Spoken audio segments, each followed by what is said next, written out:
Assalamualaikum warahmatullahi wabarakatuh. Apa kabar teman-teman ngamater semuanya? Saya jarang nongol di YouTube. Tapi kali ini kita akan sedikit membahas tentang matematika gitu ya, teman-teman semuanya. Jadi sebenarnya gini, kenapa saya bikin video ini adalah karena banyak yang menyangka bahwa kalau kita belajar matematika itu nggak ada gunanya. Matematika itu adalah ilmu yang mubazir kalau kita pelajarin gitu ya. Karena selama ini kadang-kadang teman-teman mungkin ya selama hidup ada yang udah 20 tahun, mungkin yang sudah sepuh 40 tahun gitu ya. Itu belajar matematika tentang sin kostan misalnya, itu nggak dipakai tuh dalam kehidupan misalkan gitu ya.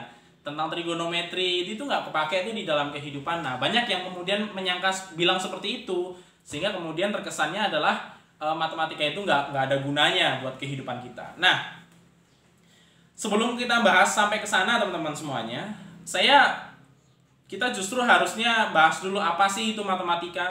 Jadi kita nggak keliru ketika bahas tentang matematika gitu loh. Kita ngomongin matematika itu jangan hanya kemudian ternyata nanti hanya bagian kecilnya saja yang kita bahas. Padahal matematika itu sesuatu yang sangat luas yang bisa untuk kemudian kita pelajari gitu ya. Nah, jadi teman-teman semuanya, kalau kita bicara tentang matematika gitu ya, saya mengambil pendapat dari Profesor Arthur Menjamin.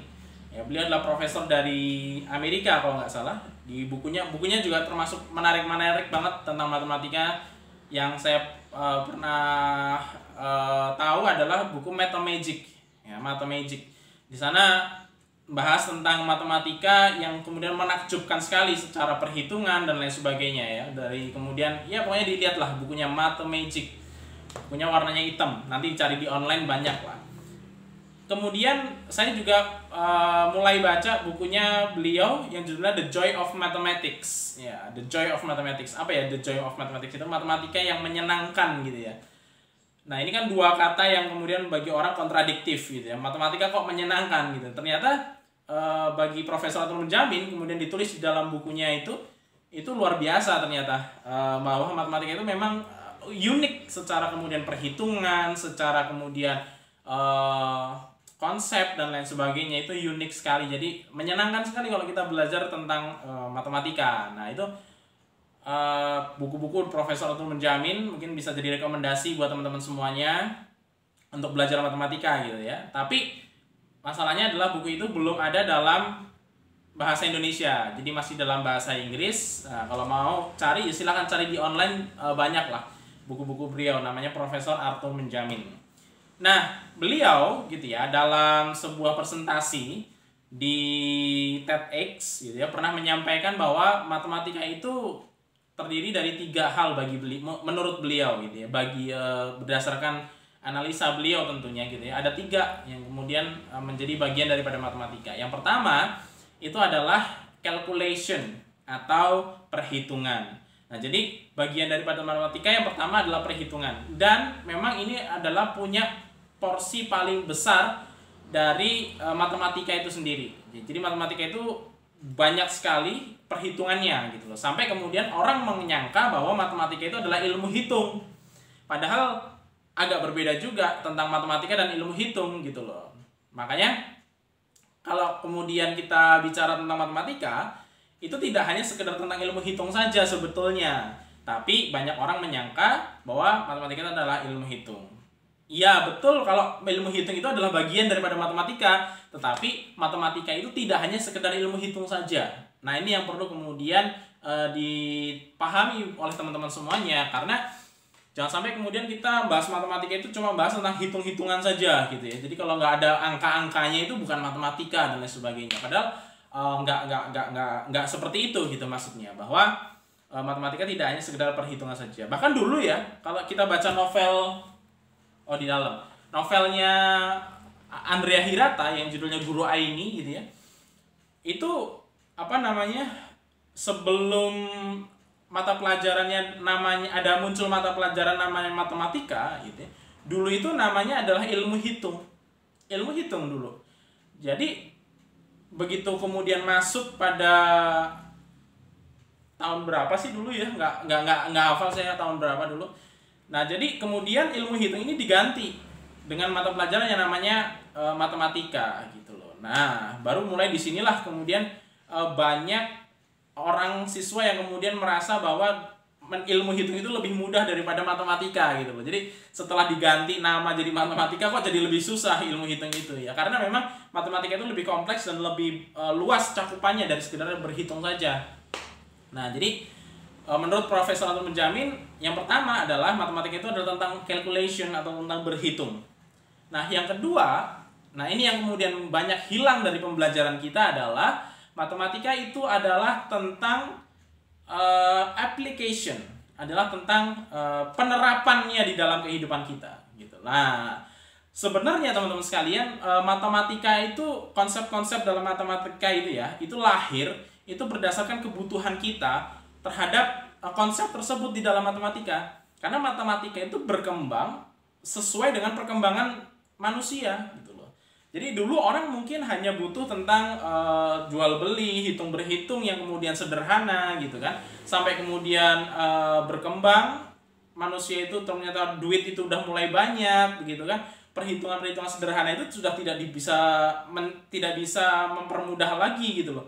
Tidak bisa mengakomodir gitu loh kebutuhan manusia ketika kebutuhannya semakin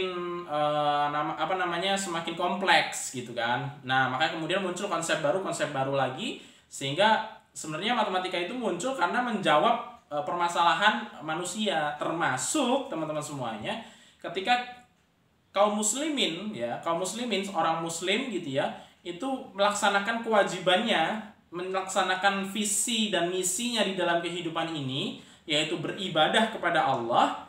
Itu banyak kemudian permasalahan-permasalahan baru muncul, ada kerumitan dan lain sebagainya. Kalau dulu mungkin masih di Mekah gitu kan, arah kiblatnya masih gampang kemudian menentukannya, tapi semakin berkembang Islam ke seluruh penjuru dunia sampai ke Indonesia dan ke negara-negara lain gitu yang jauh dari Mekah gitu ya. Nah, ini untuk nentuin untuk nentuin arah kiblatnya itu gimana caranya? Kalau saya jauh banget dari Mekah kan nggak bisa kita ngira-ngira gitu loh. Nah, makanya kemudian muncullah konsep trigonometri yang kemudian nanti konsep ini juga dipakai untuk menentukan arah kiblat gitu. Bahkan nanti waktu sholat pun ada perhitungannya gitu loh. Ada perhitungannya dalam matematika, ada konsep matematika yang kemudian digunakan untuk menghitung waktu sholat dan arah kiblat gitu loh, dan lain sebagainya. Nah, jadi penerapan matematika itu sebenarnya luas sekali. Nah, inilah yang sebenarnya hilang dari pembelajaran kita, teman-teman sekalian. Sehingga kadang-kadang kita merasa matematika ini nggak ada gunanya sama sekali gitu loh. Lah, matematika ini kita belajar mau buat apa gitu loh. Saya ini baru buku baru sampai tadi banget baru sampai itu bukunya Metode Aljabar Geometri. Kelihatan nggak? Nah, ini judul bukunya. Metode Aljabar Geometri, Abdul Hamid Ibnu Turk, dalam kitab Fil Jabr wal Muqabalah. Jadi beliau ini adalah nggak tahu nih nanti kalau nggak salah ya, ini beliau adalah salah satu muridnya Al-Khwarizmi, salah satu matematikawan yang terkenal juga, Al-Khwarizmi. Saya juga punya bukunya. Nah, ini bukunya Al-Khwarizmi, Matematika Aljabar Al-Khwarizmi. Ini isinya adalah terjemahan dari kitab Aljabarnya Al-Khwarizmi ya, yang nanti yang fenomenal banget itulah ya. Nah, ini sudah diterjemahkan ke dalam bahasa Indonesia, yang kemudian penulisnya adalah Pak Mada Sanjaya WS PhD. Beliau adalah dosen di UIN Bandung. UIN Bandung itu namanya apa ya? Sebentar. UIN Bandung, Universitas Islam Negeri Sunan Gunung Jati. Jadi UIN Sunan Gunung Jati Bandung. Nah, beliau ini Pak Mada namanya gitu ya. Pak Mada yang kemudian sempat buku ini ya kita bedah bersama ngaji matematika juga, kita bedah. Nah, YouTube-nya masih ada, rekamannya di YouTube masih ada. Silakan nanti teman-teman cari apa sih tentang buku ini tuh, tentang apa aja dan bagaimana gitu ya. Nah, jadi intinya adalah bahkan gini, Al-Khwarizmi sendiri, kenapa beliau belajar matematika nih di bagian pengantar buku kitab Al-Khwarizmi ya, yang kemudian judulnya Al-Jabr wal Muqabalah itu beliau menyatakan bahwa kenapa sih saya harus belajar, muslim itu harus belajar matematika, kemudian dalam arti beliau ini belajar matematika itu kenapa gitu. Nah, beliau ini belajar matematika karena dengan belajar matematika beliau menyampaikan akan mempermudah ibadah kaum muslimin. Akan mempermudah ibadah kaum muslimin. Artinya memang kalau kita belajar sesuatu ya, termasuk belajar sains, itu semangatnya adalah semangat untuk kemudian diterapkan dalam kehidupan kita. Semangatnya itu adalah untuk kemudian beribadah kepada Allah kalau seorang muslim gitu loh. Jadi ini semangat yang harus kita punya dalam belajar gitu loh. Nah, makanya nanti di buku ini juga, di kitabnya Al-Khwarizmi itu isinya sebagian besar ya, hampir separuh itu isinya adalah tentang ini apa namanya, hukum waris. Nah, kasus per kasus tentang apa namanya, waris ya, tentang waris kasus per kasus itu dibahas sama Al-Khwarizmi di sini. Detail banget gitu loh. Jadi kalau kasusnya adalah seorang meninggalkan 2 anak perempuan, 1 anak laki-laki, atau kemudian 1 istri dan lain sebagainya, macam-macam gitu. Nah, itu dibahas di kitab ini. Gimana ngitungnya gitu ya, dengan konsep-konsep matematika yang kemudian beliau susun dan lain sebagainya. Bahkan kemudian beliau ini kan terkenal dengan juga karyanya namanya algoritma. Satu apa namanya, konsep algoritma itu salah satunya beliau yang ini adalah beliau yang kemudian mencetuskannya gitu ya. Kalau kurang lebihnya mencetuskannya, sehingga nanti nama beliau itu justru diabadikan dengan karya beliau yang kemudian disebut dengan algoritma atau algoritmi, yang kemudian itu dalam bahasa Latin atau kalau nggak salah ya, itu kemudian algoritmi adalah menyebut Al-Khwarizmi. Jadi Al-Khwarizmi itu bukan nama aslinya beliau ya. Al-Khwarizmi itu adalah satu daerah di mana beliau lahir gitu loh. Nah, daerah Khwarizm atau apa gitu ya. Nanti silakan teman-teman baca biografi beliau lah. Nah, nama lengkapnya kan Muhammad bin Musa Al-Khwarizmi. Nah, jadi sebenarnya adalah kalau kita belajar matematika, application-nya untuk apa gitu loh. Kalau tadi ditanya tentang trigonometri, itu kita belajar sin kostan itu buat apa sebenarnya gitu loh. Nah, justru kemudian sin kostan itu, trigonometri itu dipakai untuk nentuin arah kiblat gitu ya, nentuin waktu sholat dan lain sebagainya berdasarkan garis lintang dan garis bujur. Dan trigonometri yang dipakai untuk menentukan arah kiblat dan waktu sholat itu adalah trigonometri bola. Ya, bukan trigonometri bidang datar. Jadi kalau ada yang punya keyakinan bahwa bumi itu datar, maka Anda waktu sholat dan waktu arah kiblatnya salah selama ini. Kenapa? Karena selama ini kita pakai trigonometri bola, bukan trigonometri bidang datar. Ya, nah jadi dihitung lagi deh kalau meyakini bahwa bumi itu datar ya, dihitung lagi. Jangan-jangan nanti salah lagi arah sholatnya ya. Nah, tapi kalau kita meyakini bahwa itu bumi bulat gitu ya, dengan konsep trigonometri bola yang selama ini kita pakai untuk menentukan arah kiblat dan waktu sholat, nah itu sudah tepat. Bahkan nanti di Kemenak ya, itu adalah pakainya itu trigonometri bola. Ini info dari Pak Mada ya. Dan persamaan-persamaan untuk menghitung waktu sholat dan arah kiblat itu dimasukkan ke dalam teknologi hari ini yang kemudian kita sebut dengan kompas, gitu kan? Sehingga kompas digital ya terutama itu lebih tepat lagi waktunya untuk kemudian itu pakai konsep perhitungan dalam matematika gitu loh. Nah, jadi lebih ditekankan bahwa matematika itu adalah tentang application, tentang penerapan dalam kehidupan kita gitu loh. Nah, memang kadang-kadang di video sebelumnya 6 bulan yang lalu ya, yang kemudian saya pernah share video tersebut adalah bahwa kadang-kadang kita ini merasa perlu untuk menggunakan sesuatu yang besar padahal kita hanya meningkatkan sesuatu yang kecil. Jadi kalau kita waktu itu saya ngibaratin matematika itu ibarat sendok gitu ya. Nah, sendok ini ada macam-macam turunannya. Ya kan, ada sendok makan, ada sendok teh, ada sendok sayur, ada sendok nasi, ada sendok semen bahkan gitu kan, dan lain sebagainya gitu. Nah, ini macam-macam jenis sendok itu. Nah, kita ini kadang-kadang hidup kita ini cuma butuh sendok makan, sendok teh sama sendok sayur sama sendok sendok nasi gitu ya, tapi kita maksa pengen pakai sendok semen gitu loh dalam kehidupan kita. Nah itu yang nggak maksud. Bukan berarti kemudian sendok semen ini nggak ada gunanya kan, bukan berarti sendok semen ini kemudian tidak berguna untuk hidup kita kan. Ya, kalau sendok semen nggak ada pun bangunan ini juga susah dibuat gitu loh. Nah kita nggak bisa punya rumah gitu kan. Nah, maka daripada itu sebenarnya matematika ini adalah sebenarnya tentang application. Yang ini yang kemudian jarang diungkap oleh guru-guru dalam pembelajaran, gitu ya.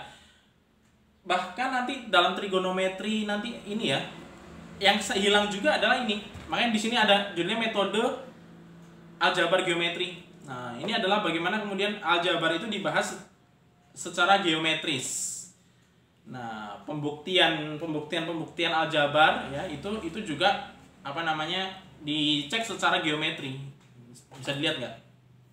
Ini yang simple dulu deh. Misalkan saya cariin, saya belum baca sih soalnya tadi baru sampai tadi banget, tapi sempat saya lihat tadi kayaknya ada yang contoh lebih mudah. Mana ya? Nah, kayak gini nih, aduh sobek lagi. Nah, kayak gini nih. Kelihatan nggak? Nah, kelihatan ya. Nah, ini jadi nanti ada persamaan nih, kayak di bawah ini ada persamaan aljabar, kemudian nanti kita pakai konsep geometri nih untuk kemudian melakukan pembuktian dan perhitungannya. Jadi ada hubungannya juga nanti. Nah, ini yang kemudian kan jarang kita bahasnya, kebanyakan aljabar itu dari perhitungan biasa aja, aritmetikanya aja gitu kan. Nah, secara geometri ini jarang dibahas. Jadi itu teman-teman. Nah, application yang ini kemudian hilang. Sehingga kadang-kadang kita nggak merasa feel-nya dalam belajar matematika. Kita ngerasa sia-sia aja belajar matematika gitu. Nggak kayak misalkan kita belajar tentang pengusaha, belajar ilmu bisnis gitu ya. Nah, itu kadang-kadang nggak seperti itu rasanya kita belajar matematika dalam kehidupan kita. Padahal orang bisnis juga butuh matematika kan. Makanya nanti ada mata kuliah matematika, ekonomi dan bisnis gitu loh. Karena kalau kita masih ngitungnya duit kita masih sedikit gitu ya, itu hitungannya masih mungkin bisa pakai matematika dasar biasa, aritmetika biasa. Tapi kalau duitnya udah triliunan, miliaran gitu ya, kemudian memprediksi sesuatu itu kan pakai ilmu peluang dan sebagainya. Itu nggak bisa pakai aritmetika dasar sederhana biasa gitu loh maksudnya. Nah, artinya ya matematika itu memang susah kok, susah bener. Nah, bukan berarti kemudian nggak kepake di dalam kehidupan kita. Ternyata yang sering banget saya sampaikan ya, algoritma yang disampaikan Al-Khwarizmi itu kan kepakainya luar biasa banget sampai sekarang. Coba bayangin kalau algoritma itu tidak ada di dalam dunia ini, ya kan? Dunia ini tidak ada mengenal namanya algoritma. Kita kalau masa pandemi gini disuruh di rumah aja, apa nggak gabut banget nggak ada HP? Itu HP digital, elektronik dan lain sebagainya itu dari algoritma. Jadi kebayangkan pahalanya Al-Khwarizmi itu seberapa besar gitu ya, karena manfaatnya ini luar biasa banget gitu untuk kemudian kehidupan kita. Nah, ini yang kemudian jarang dibahas teman-teman sekalian, tentang application, tentang penerapan matematika di dalam kehidupan gitu loh. Jadi bukan berarti kalau sesuatu itu tidak berefek langsung terhadap diri kita gitu ya, itu bukan berarti tidak berguna gitu loh teman-teman. Makanya kita perlu lihat matematika itu secara lebih luas gitu ya. Nah, begitulah teman-teman sekalian. Bahkan gini ya, ilmuwan-ilmuwan muslim terdahulu gitu ya, ilmuwan muslim ya zaman khilafah dulu itu menelurkan sebuah karya itu karena dari sesuatu yang memang dibutuhkan untuk ibadah. Misalkan dalam bidang robotika aja. Jadi Pak Mada ini kan fokus dia di bagian robotik ya. Jadi yang pegiat robotik itu mungkin kenal sama beliau. Jadi robot pertama yang kemudian dibuat di dunia ini itu adalah dibuat oleh seorang ilmuwan muslim, namanya Al-Jaziri deh kalau nggak salah, Al-Jaziri gitu kalau nggak salah. Nanti dicek ya, kalau dikoreksi kalau salah. Nah, itu adalah kenapa beliau bisa kemudian membuat robot pertama, karena robotnya robot apa coba? itu robot untuk wudhu. Jadi robot untuk mengalirkan air wudhu. Yang pertama kali waktu itu dibuat oleh Sultan. Nah, dibuat oleh bukan dibuat oleh Sultan, maksudnya dibuat atas permintaan Sultan. Jadi khalifah waktu itu. Jadi untuk melayani Sultan, ketika kemudian beliau di kamar gitu ya, melakukan banyak pekerjaan gitu ya. Nah, beliau ingin bisa nggak sih kalau kemudian kita wudhunya di sini aja gitu, nggak harus keluar-keluar gitu kan, nyari sumber air dan lain sebagainya. Ternyata dibuatlah kemudian robot untuk wudhu itu tadi. Nah, jadi sebenarnya sudah ada dari dulu ilmuwan-ilmuwan muslim itu kalau belajar sesuatu itu adalah belajar memang untuk mempermudah ke ibadahnya kaum muslimin. Jadi lihat itulah aplikasinya ya tentang matematika. Jadi kadang-kadang kita kehilangan itu sehingga belajar matematika itu rasanya sia-sia, belajar matematika itu rasanya nggak ada gunanya dan lain sebagainya. Nah, walaupun nanti secara tidak langsung bagi kesehatan otak kita gitu kan, bahkan ada penelitian yang mengatakan bahwa kalau kita belajar matematika setiap hari itu ya, walaupun sekedar perhitungan sederhana gitu, misalkan 4 kali 4, 4 kali 5 gitu, dan perkalian sederhana misalkan itu kalau tua nanti bisa mencegah pikun. Nah, penyakit pikun gitu ya. Nah, itu ada penelitiannya itu. Bahkan baik untuk kesehatan. Ini menurut profesor siapa namanya ya dari Jepang itu, yang meneliti kemudian bahwa kalau kita belajar matematika aja setiap hari, ketika kita belajar matematika, itu otak itu akan lebih aktif. Sehingga otak itu jadi lebih sehat gitu loh. Daripada sekedar kita main game dan lain sebagainya. Nah, jadi ada manfaatnya kok belajar matematika buat diri kita sebenarnya. Nah, cuman kita aja yang nggak tahu. Nah, kalau kadang-kadang sesuatu itu tidak terlihat tidak bermanfaat, sebenarnya bukan karena nggak ada manfaatnya, karena kita nggak tahu aja manfaatnya gitu loh. Nah, maka sebenarnya banyak hal dalam matematika penerapannya itu sangat minim sekali diketahui banyak orang. Bahkan ketika belajar itu juga jarang dikasih tahu gitu. Gurunya jarang ngasih tahu ini fungsinya untuk ini dan lain sebagainya. Dan kadang-kadang orang-orang juga kalau sesuatu itu tidak berhubungan langsung dengan dia, kemudian dianggap tidak bermanfaat untuk dia. Padahal secara tidak langsung itu bermanfaat banget buat dia. Kayak algoritma gitu ya, kemudian trigonometri dan lain sebagainya, hal-hal dalam matematika. Banyak kok. Kemudian tinggal kita kemudian explore lagi ke pengetahuan kita tentang penerapan konsep-konsep matematika di dalam kehidupan gitu ya. Itu yang kedua, menurut Profesor menjamin tentang matematika. Yang ketiga adalah tentang inspirasi. Nah, ini yang kemudian juga jarang dibahas tentang inspirasi. Nggak tahu ya, saya nggak tahu apakah kemudian postingan-postingan ngaji matematika yang kemudian menarik sebuah kalimat-kalimat motivasi atau kalimat-kalimat inspirasi dari sebuah konsep matematika itu benar atau tidak gitu ya. Tapi juga tidak bisa disebut sebagai cocokologi, karena agak beda cocokologi dengan mengambil hikmah dari sebuah kejadian, dari sesuatu hal kemudian kita ambil hikmahnya gitu ya. Nah, itu kan beda dengan cocokologi. Nah, yang dilakukan ngaji matematika itu sebenarnya bukan cocokologi menurut saya ya. Makanya yang ngaji matematika buat itu adalah mengambil hikmah, inspirasi dari konsep-konsep yang ada dalam matematika. Gitu, teman-teman semuanya. Jadi matematika ini bisa jadi inspirasi yang begitu luar biasa. Maka kalau kita misalkan lihat alam semesta kita yang ada ini, itu penuh dengan konsep-konsep matematika yang kemudian sebenarnya luar biasa. Saya sering ngasih contoh tuh gini, teman-teman. Tentang algoritma aja misalkan ya, algoritma dalam kehidupan kita. Allah Subhanahu wa taala juga pernah menyampaikan kan di dalam Al-Qur'an, ini surat apa ya, saya lupa. Surat Ar-Rum kalau nggak salah. Ayatnya saya juga lupa. Zaharal fasadu fil barri wal bahri bima kasabat aydin nas. Apa itu artinya? Sorry, delay mikir nih. Kerusakan yang ada di darat dan di laut itu akibat ulah tangan manusia. Nah, kalau kita baca tafsir bahwa kerusakan di darat dan di laut ini adalah kerusakan dalam kehidupan kita. dari segala aspek kehidupan, baik kemudian ekonomi, sosial, budaya dan lain sebagainya, itu aspek-aspek kehidupan itu terwakili dari kerusakan langit dan bumi. Nah, karena ulah tangan manusia, yang dimaksud ulah tangan manusia adalah kemaksiatan yang dilakukan oleh manusia. Ini kan kita bisa tarik sebuah kesimpulan. Kita bisa tarik sebuah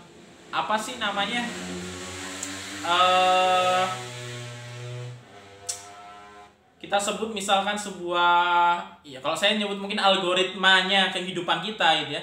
Jadi kalau kita mau hidup kita itu baik gitu kan, maka jangan bermaksiat kepada Allah. Nah kalau kemudian kita bermaksiat pada Allah, nanti hidupnya akan rusak gitu loh.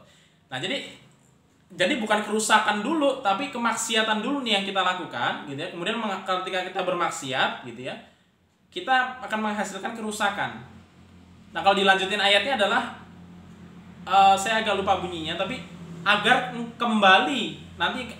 kalian kembali kepada jalan yang benar. Nah nanti artinya kalau kemudian sudah rusak, kalau mau memperbaiki lagi, balik lagi ke atas. Kita jangan maksiat gitu loh.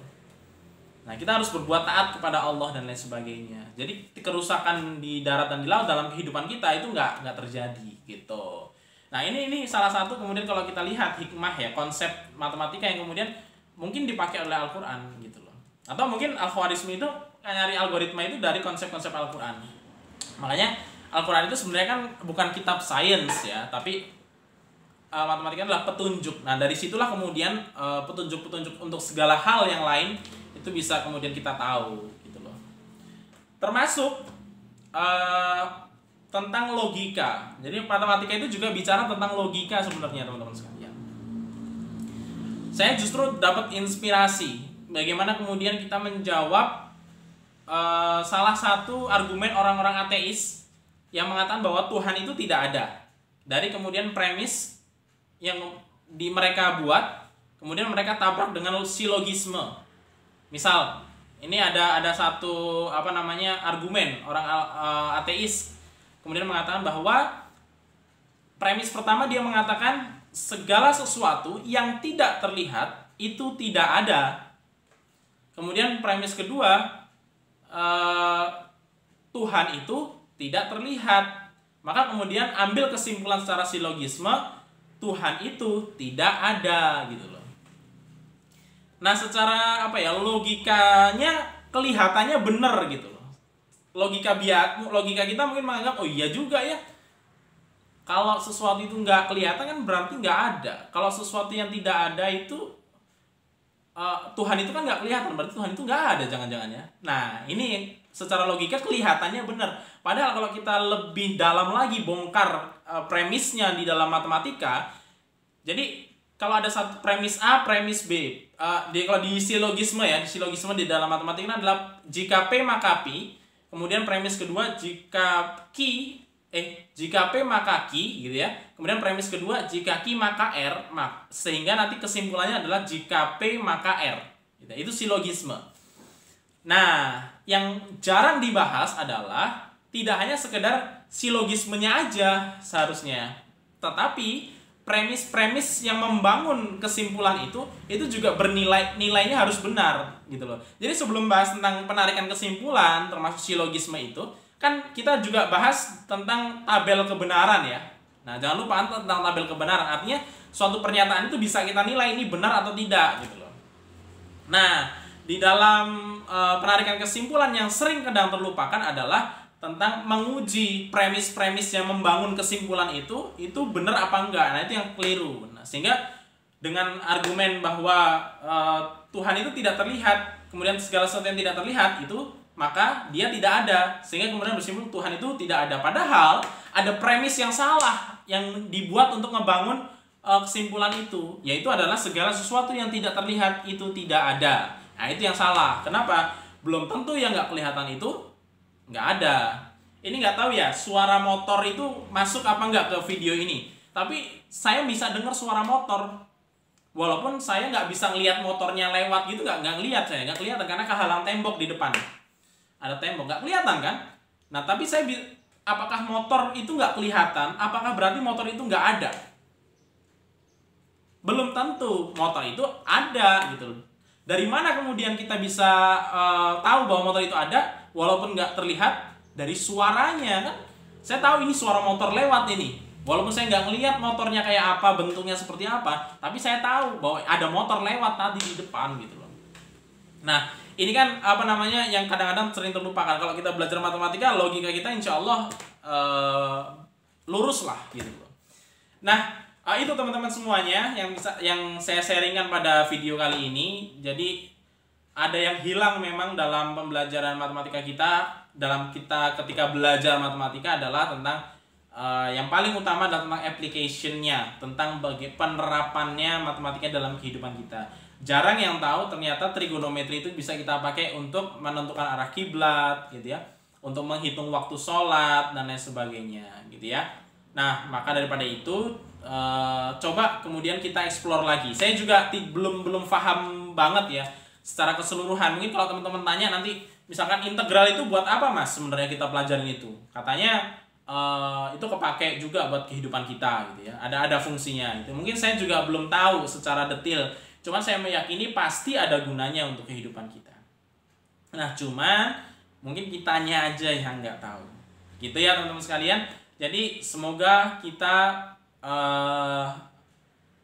justru nambah semangat kita belajar matematika, karena kita tahu apa yang kemudian kita pelajari akan bermanfaat untuk kehidupan kita dan bisa diterapkan dalam kehidupan kita. Bahkan bisa untuk apa namanya membuat kita berkontribusi besar bagi peradaban kita, sehingga nanti kita munculkan mungkin dari kita muncul bisa menghasilkan sebuah teori baru yang kemudian kepake, atau sebuah permodelan matematika baru gitu ya, untuk menyelesaikan masalah yang ada di dunia ini gitu ya. Nah, itu yang kemudian bisa saya sharingkan teman-teman semuanya. Tadi ada buku metode aljabar geometri, kemudian ada buku ini aljabarnya Al-Khwarizmi, ini semua sudah terjemahan dalam bahasa Indonesia. Dan ada buku-buku lain juga, ada buku matematika geometri Abu Kamil, banyak karya-karya ilmuwan muslim yang beberapa sudah diterjemahkan oleh Pak Mada Sanjaya WS PhD. Kalau teman-teman pengen punya bukunya, langsung aja silahkan WA ke 0882 3281 3162. Saya ulangi, 0882 3281 3162, atau nanti saya taruh di deskripsi. Silahkan nanti teman-teman kalau pengen punya bukunya, pengen belajar matematika, kemudian dari ilmuwan-ilmuwan muslim, konsep-konsep matematika yang dipelajarin dari ilmuwan muslim, nah itu nanti bisa beli buku-buku ini. Nah, ini buku-buku serial ilmuwan muslim, banyak ternyata karya-karya ilmuwan muslim yang tersebar tentang ilmu sains, terutama matematika juga banyak. Gitu teman-teman sekalian, terima kasih sudah nonton. Assalamualaikum warahmatullahi wabarakatuh.